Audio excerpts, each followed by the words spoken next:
Well, I figured after almost 3 years of people asking me for it, I would finally make a video of all of our equipment, since I had to come over here to the barn and do some work anyway. I guess the only question is where to start. We'll start over here by the door and work our way around. So, this is an Oliver model QD95 finger weeder. There's this piece here laying upside down is the center section, and it's got 3-foot wings. Whole thing's a little over 15 foot because it covers 6 narrow rows. I have tried to use it once earlier this spring, but our ground is too hard for what this was really intended for. It was meant for lighter ground, but I did figure out after attempting it and the corn getting too tall to retry it that when guys used them in the hard ground like what we got around here, first they go through with a regular cultivator and then they come back with a second pass with that, and those fingers that go in between the corn and get all the weeds that the cultivator couldn't get.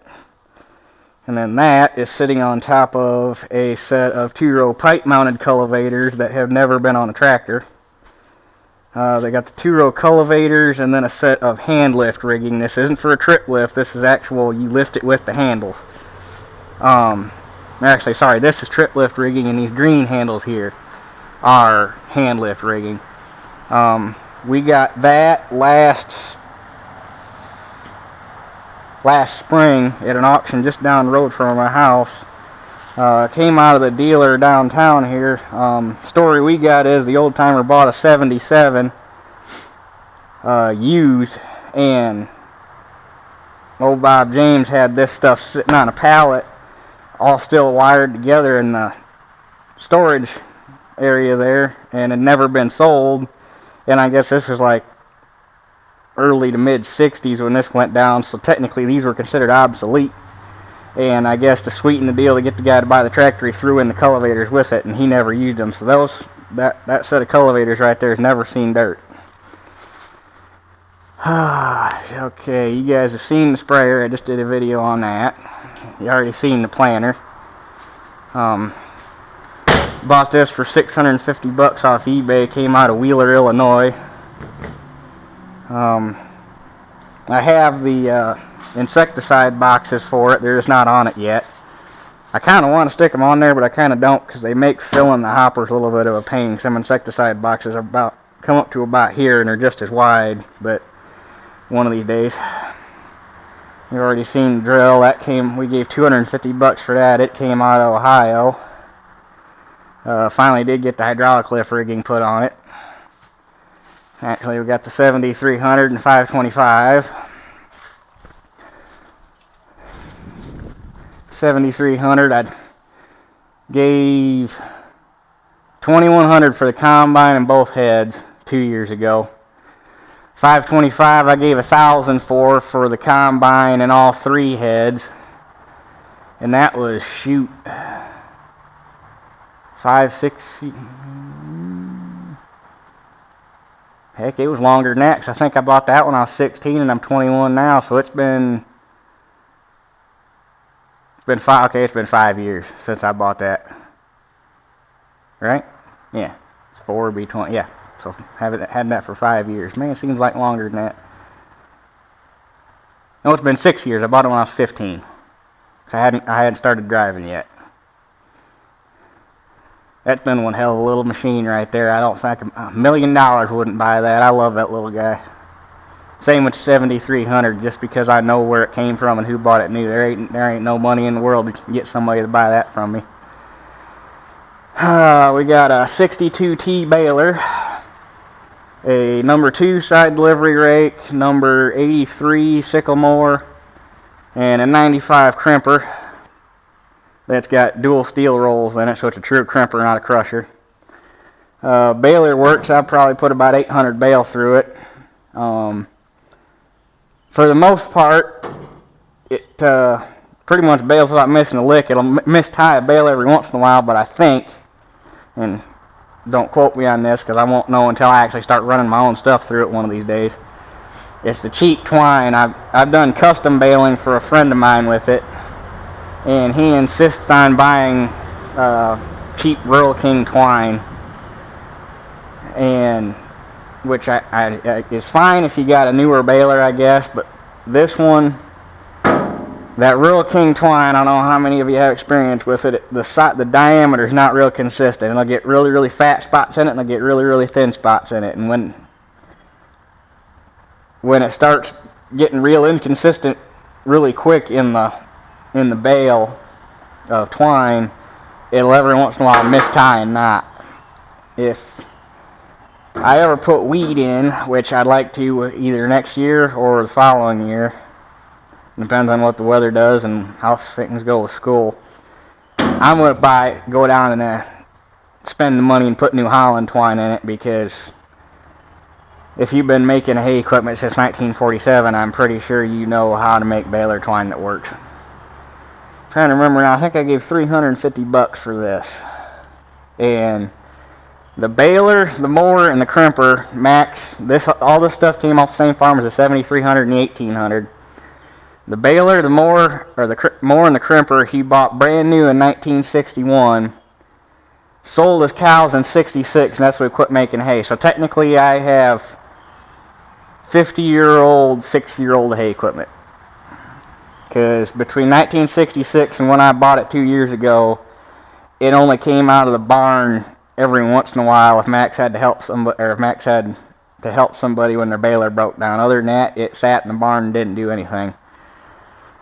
The rake, we don't know when he bought this. All we know is he had it before he bought the baler, the mower, and the crimper. I gave, I think $75 for the mower, 125 or something like that for the rake, and 75 or $100 for the crimper. I basically stole the stuff, but they just wanted to see it. They weren't going to use it, and they didn't want to see it go to scrap, and they knew I was going to take care of it. So, and everything works except the crimper. Two bearings are out on the. Actually, all 4 bearings are out, and 2 bearings are missing. Apparently, before he up and quit using it, some bearings went out, and Max intended on fixing it, and then he quit making hay, and we're still looking for the bearing box over there at the farm, but they'll show up one of these days, and I'll get that thing going. This is my $100 Model 74H picker. Husking bed, elevator, right-left row unit. And then here's the subframe for it. It was just a fluke that I ended up with that. We were actually coming back from getting the 3-year-old head for my 525, and something made me take a different way home. And if I'd have been a day earlier, I would have never seen it. The guy had just drugged the husking bed out of the barn, and it was sitting out by the road. And if it wasn't for the fact that he had it facing the other way, and I could see the decal on it, and Oliver has a really distinct script for their decals of that era, that block letter script, white letters on black. If it wasn't for that decal, I wouldn't have known what it was. And I had to do a double take, and I spun around, pulled in the driveway. The guy was, I think at that point he was working 3rd shift, so he wasn't home, but his wife was. She told me it was an Oliver corn picker her husband wanted to sell, come back the next day, and he'd be around to look at it, which was fine. We had to go back with the trailer to get the head for that. We had got it off the junk combine the head was sitting on, and we had to go back with the trailer because we couldn't, with the forklift we couldn't pick it up, or actually take it back. We were going back with the combine the next day to pick it up because the forklift wouldn't lift it on the trailer. So we went back the next day. I spun past the guy's house. Nicest guy I ever met. He walks out there, and we had my combine. He's all googly-eyed over that because he runs some Oliver stuff too. And he had got everything else out and was sitting there in the yard. And I mean, the pictures don't do this thing justice. The only thing on it that's been repainted is the white around the top of the snouts. That's the only thing on it. Everything else is original.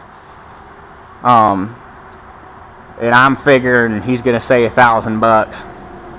And I asked him how much he wanted for it. He kind of hem-haws around for a minute, and he says, "Will you give him, think $100 is fair on it?" I said, "Here's the money." Didn't even hesitate. We went back, I think it was the next weekend, because it rained the next day or something. Something kept us from going back that Sunday. And we couldn't do it during the week because he was working third shift, and our schedules didn't work out. But I knew he wasn't going to sell it out from under me or nothing, because the only other guy that asked him about it, he said he knew it was going to go to scrap if that guy bought it, and he didn't want to see that. So we went back the next weekend, loaded it all up, brought it here, and come to find out, after we went over there and were talking to the guy, when my dad bought our 77 back in 80, I think it came in 89, the farm he was working on had a 1600 diesel and a 74/8 corn picker.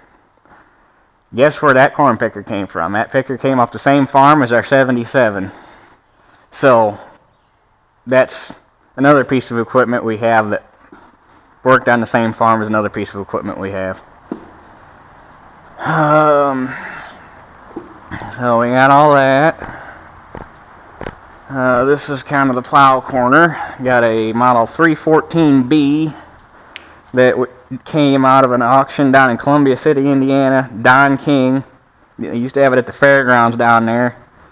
Back in the late 90s, early 2000s, I guess it was one of the largest antique tractor collection auctions in the country. And when eBay and online auctions and stuff like that became popular, it kind of piddled out, and that doesn't happen anymore, which is kind of a shame, because that was a fun auction. So there's that. We got a Model 214 Model 100 Plowmaster on full steel, 3-wheel. That came out of Iowa. If I remember correctly, it's the same town that the Blue Bunny factory, or Blue Bunny ice cream factory's in. That came off, I can't remember if it was YT Mag or eBay. I think it was YT Mag. This is the Model 214 Model 100 I pulled with my 66. That came off of a farm just down the road from here. This is another 214 Model 100 that we bought at an auction up in Baroda. Model 134B plow that was bought brand new with our 47 4-speed 60. This came out of the dealership in our town. Model 21 two-way plow that we bought off for $150 off of eBay. That came out of Montana. It's all original. Near as we can tell, if it was ever used, it wasn't much, because it's got all the original perishables on it and everything, and there ain't hardly any wear on it at all. And we have stuck it in the ground once, but we don't get that out a whole lot other than for shows, because it's still got 2-piece maulboards on it, and where the heck are you going to find parts for left, right hand 2-piece Oliver maulboards, so we don't want to break anything on that. This is our 13-run Model 64 drill that came off the same auction as those cultivators over there. It was bought brand new at the dealer in town here. He planted 150 acres of wheat with it and then parked it. So it is completely original, and if you wipe the dust off of it, the paint still shines on it. It has never sat outside in its life, and one of these days I need to get it out and wax it, but we don't. It's only single disc opener, so chances of it ever getting used are very slim. One, because it's only single disc opener, and two, honestly, I can't bring myself to stick it in the dirt if it's only ever planted 150 acres in its life. But if we ever get a Super all restored, that'd be a cool thing to put behind it. That's a Model 38, early Model 38 grain drill. It's got a yellow box on it. This one's all original too. Pristine for how old it is. That came out of Missouri. We bought that in 2008 and picked it up. We went to the 2008 National Oliver Show out there at Mount Pleasant when they were doing the 75 years of 6-cylinder power, and one of the slow days we took a side trip down. It was up in the northeast corner of Missouri. We picked that up, and then we unloaded it there and had it at the show for I think the last 2 days behind the Hart Park. Set of pipe mounted 2-row planter that came with that finger weeder. Set of shields for the cultivator. 214 Plowmaster we've been kind of using, just scavenged parts off of. It's kind of rough, but maybe one of these days we'll get it going. New Idea 509 all hydraulic loader that's going to go on the 1600. I think that was another year. That was YT Mag. Oliver ST8 spring tooth harrow, that section and that section. And then there's the tongue for it leaning against the wall. Set of 1 bottom plows for the Cub. A hydraulic lift setup for a Model 100 Plowmaster.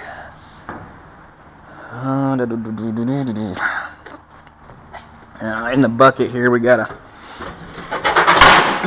whole bunch of cultivator parts and stuff that came with the planter and the cultivators and that weeder and all that stuff.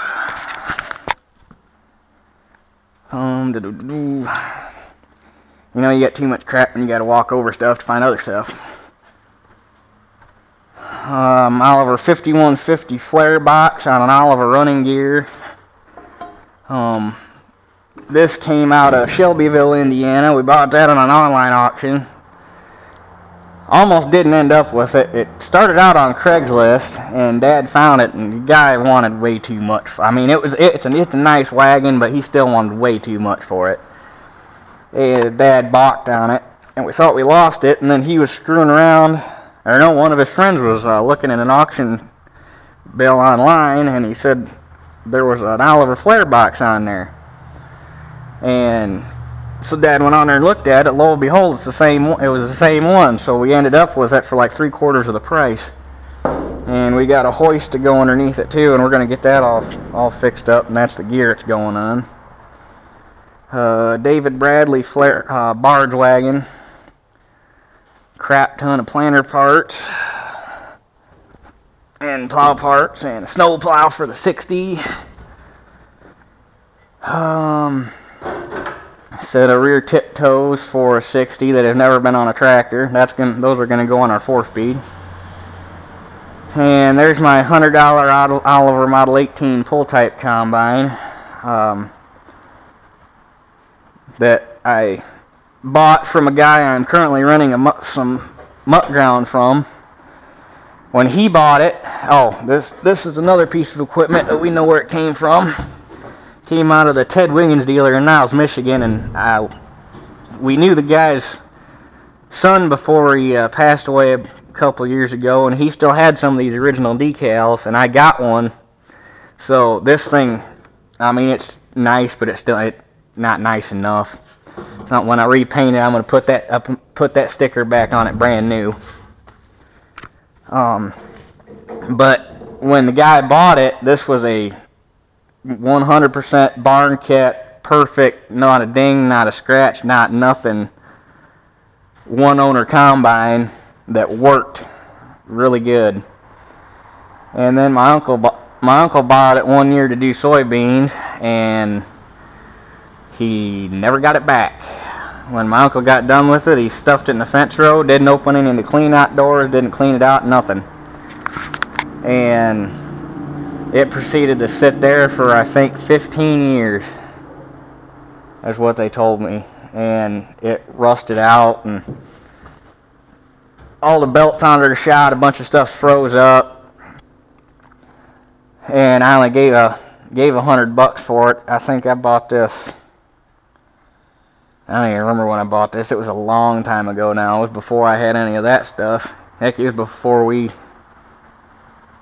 had just started using this barn when I bought this. And I do have the head mostly rebuilt for it. There's some stuff on there I still gotta fix, and this thing kind of went on the back burner when I got the 525, because that was the original intent, was to use this to combine with.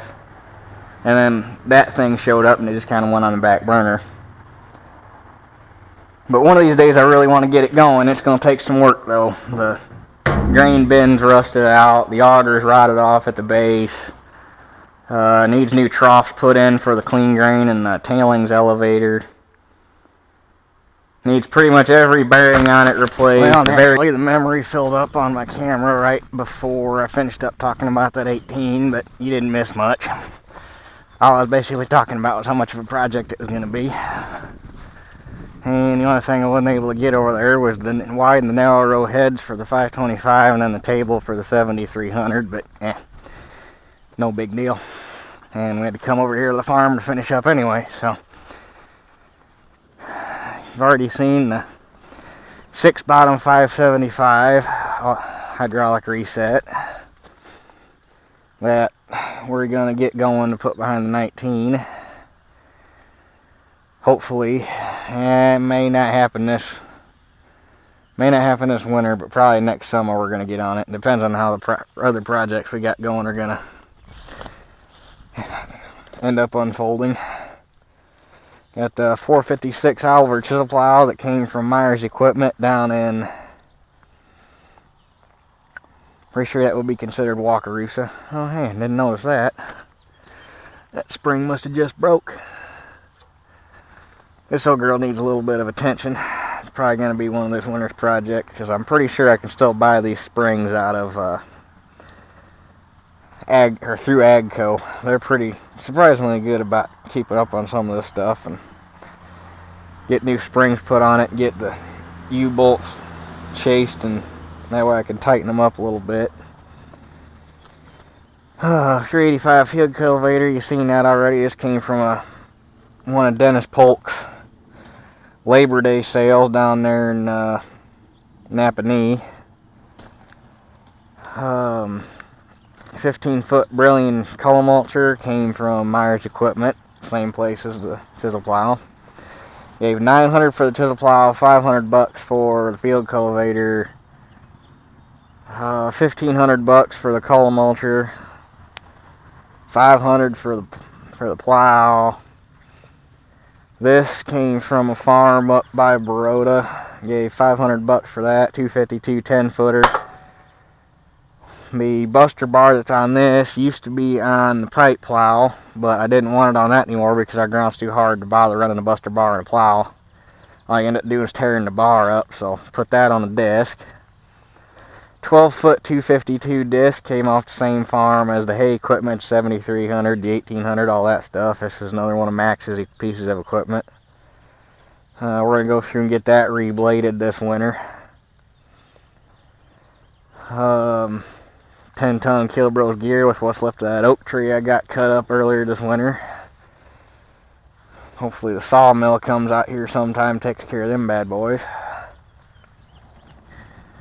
15-foot Matthews MC 180 stock chopper that you guys have seen in videos before.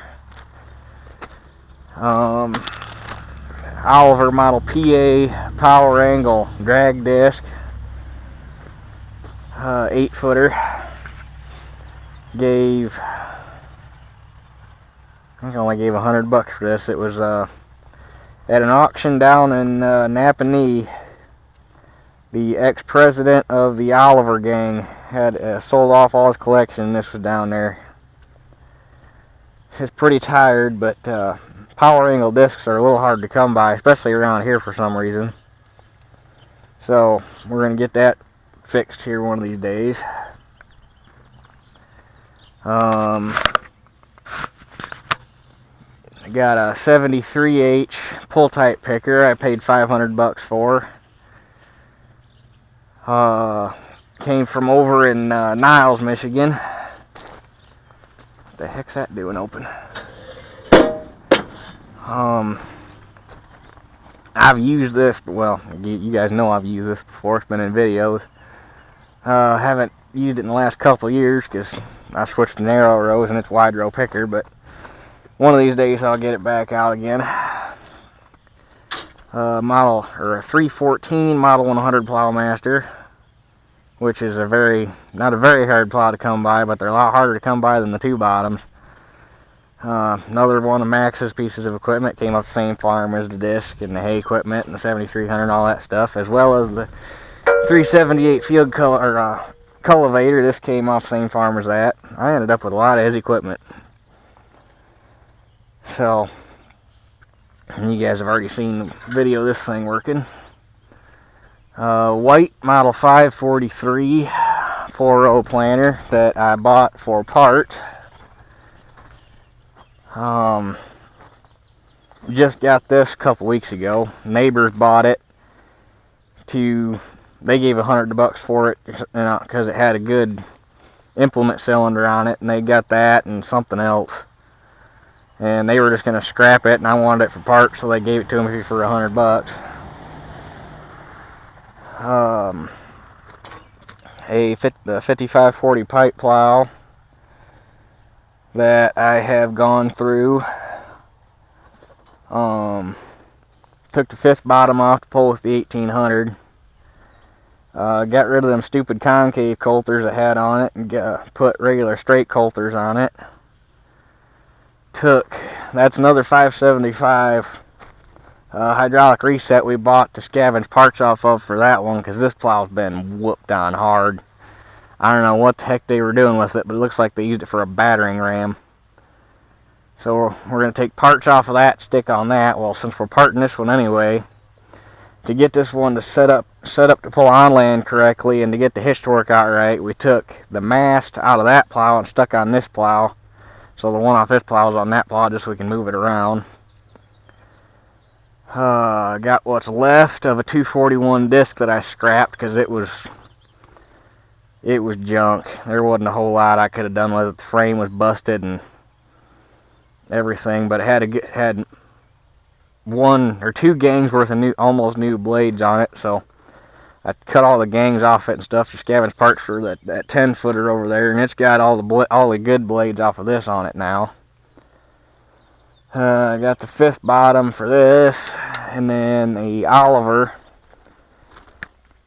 543 planter that I bought for parts, and the Packer wheels and the disc openers that were on that are on my 540 now, because my 540 was originally a shoe opener and I wanted the double disc, so I bought that for parts. And the Packer wheels on that were immaculate, and the ones on my 540 were originally shot and the rubber fell off of them, so I put those on there. And that you guys are going to see this winter. There's going to be a little project going on, but I'm not going to reveal a whole lot about it right now.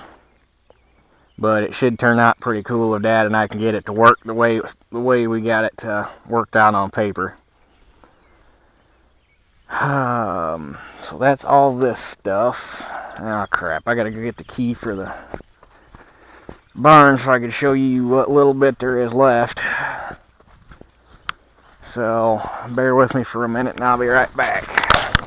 Alright, the rest of the goodies that we got are in here. Well, okay, I lied. There's the 4-0 head and the 13-foot table for 7300 and the 525 respectively. Then got the grain cart that Dad and I built. Started out as a Transamix feed wagon, a axle off of a New Idea 175 bushel spreader, and then an unloading auger off of a white 7300 combine, and got out of hand from there. We got a light kit on it that's all wired up and ready to go. We just gotta, now that we got the 1800, that's gonna get wired up to run all of these lights. So we gotta get a trailer plug that we're gonna use as our light plug, and we're gonna get the other end wired up on the 18 so that we can run lights on it. It's got one on the auger, that's this bolt right here is one looking down in the bin, and then it's got LEDs off the back that are gonna double as be flashers, amber flashing lights. So that's gonna get done before ring and tool, because that and the 1800 are gonna go down there. Haven't quite figured out what I'm going to take yet, because that's going to be what Dad's taking. I'm thinking maybe the 1600 and the disc, but we'll see. 7-foot flail mower, log splitter, 7-foot New Idea snowblower, and then the C60. It's 1977. It's got a little 350 in it. Came out of southern Illinois, down by Effingham, just off of 70. And all that truck ever did, I bought it from the second owner, and all the first and the second owners ever did with it was haul from the field to the farm. It never drove in the winter. When they were hauling out in the winter, they always used semis. So the only thing this truck ever did was go from field to farm. And I believe it, because down there the roads are built about like this. They are crowned like a mother. And when I first got it, the inside duals were bald, and the outside duals almost had full tread left on them. So you could tell it was always running right down the top of the ridge on them backcountry roads. I gave $3,600 for it, and I'm not going to say it's the cleanest, but it is one of the cleanest C60s I've ever seen. It's got the only rust we've ever found on it is there's a little teeny tiny pinhole right here going up into the floorboard, and it ain't more than about that big around. So I don't know if it was a weld that when it got painted, the paint chipped or something to let moisture get up there or what, but it's got a new hydrovac on it for the brakes. The rear brakes on it are brand new. The guy didn't tell me about any of this. I didn't find out about it until I got it home and started working on it, and I pulled the inspection covers off, and it's got brand new brake linings in the back. It's got the brand new hydrovac. I can only assume, since the backs are new, it's got new linings on the front. The drums on it look perfect. We put newer tires on it. They're still old, but they're newer than what was on it. They're Coopers 1020s. It's got 920s on the front. Dad's got a connection through what he's done for a living. Got a connection down at Alcoa at the rim plant, and they have a custom rim division. And what I want to do is get aluminum rims put on the front and back. The way the studs are in the back, I'll probably have to go with one steel on the inside and aluminum on the outside, since the aluminum rim's going to be thicker. I won't have enough stud to put two on there, but I should be able to get one. And then we want to go up to 22.5 or 21.5 low pros on it. And then put all LED lights in the box.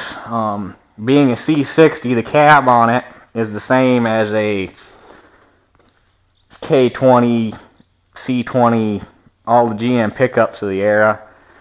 So we've been looking through LMC, and all their aftermarket interior parts will fit this truck.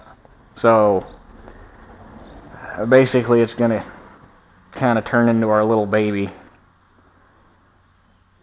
And I tell you what, loaded with that little 350 in there, you ain't going to break no speed limit. She'll pull all right, but don't expect to get anywhere in a hurry. About 50. She'll get up to probably 55 on flat ground loaded and not be screaming too bad. You get in the hills, you'd be lucky to get 40 out of her. 35 most likely. But unloaded, when I first got this truck, we had it stored out there in the barn because we didn't have this place yet. And I was bringing it home I think we were going to change the oil in it, and we were going to haul some soybeans out of a bin at one of my buddy's farms. And I was running it home, and I was coming down US 12 out here, and I had the speedometer set right on 55, and she wasn't screaming at all. I mean, just about half into the throttle, just sitting there purring right along. Thought I was doing 55. We get to the house here, my buddy gets out of my truck, and he's got this confused look on his face, and I go, "What?" And he goes, "You know you're going 75 in that truck, right?" I was like, "Huh?" So apparently whoever ordered this truck ordered it high geared on purpose, since they were only going to haul from the field to the farm. That way they can get from the field to the farm and then hurry up, turn tail, and haul ass back. Because she will flat out move empty. The only problem is it's only got a 20-gallon fuel tank, and with the big old single barrel carb on there, you only get about 4 miles a gallon out of her on a good day. Downhill with wind behind you. So, one of these days, if we ever get any of the other work done to it, I'd really like to put a Detroit in it. I think that'd be kind of cool, but for now we're going to stick with the 0350. So, well, that's pretty much everything. Don't know what else to talk about. Only took 3 years to get here. Was going to wait till I hit 500 subscribers, but 462 or whatever it was when I checked earlier is close enough. So, hope you guys enjoyed it, and if you did, like, rate, and subscribe. Take her easy, guys.